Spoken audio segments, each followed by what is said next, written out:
গাড়িতে করে কোথাও যাচ্ছেন, ধরা যাক দূরে কোথাও।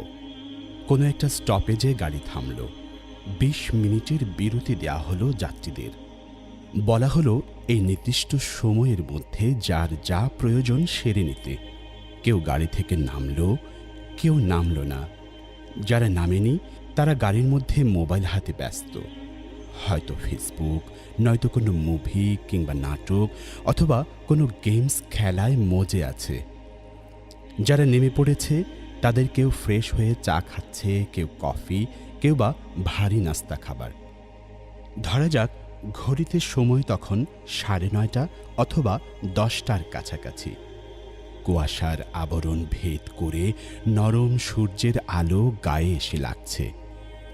যারা নেমে পড়েছে তাদের মধ্যে আপনিও আছেন, কিন্তু অন্যদের চাইতে আপনার জীবনধারাটা একটু ভিন্ন।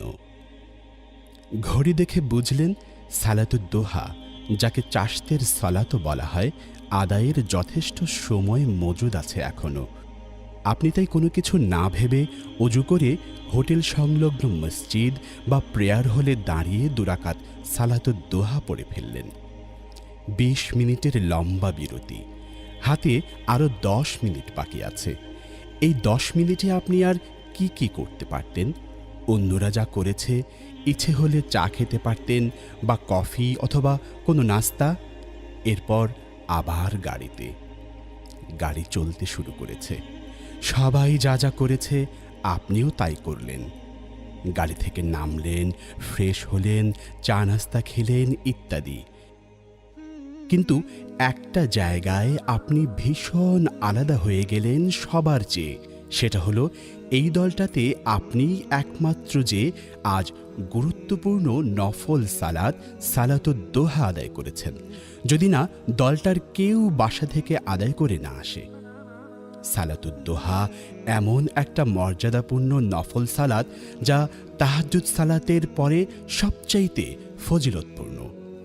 হাদিসে এই সালাতকে আমাদের শরীরের প্রত্যেকটা হাড়ের সাদাকা বলা হয়েছে।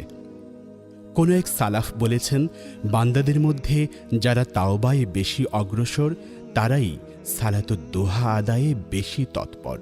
সালাতুদ্দোহা ২ রাকাত থেকে শুরু করে অনেক পড়া যায়। সূর্যোদয়ের প্রায় ১৫ মিনিট পর থেকে জোহরের ওয়াক্ত হওয়ার আগে পর্যন্ত পড়া যায় এই সালাত। জীবনে একটু ভিন্ন কিছু করুন, তাহলে আসমানেও আপনাকে ভিন্নভাবে অভ্যর্থনা জানানো হবে।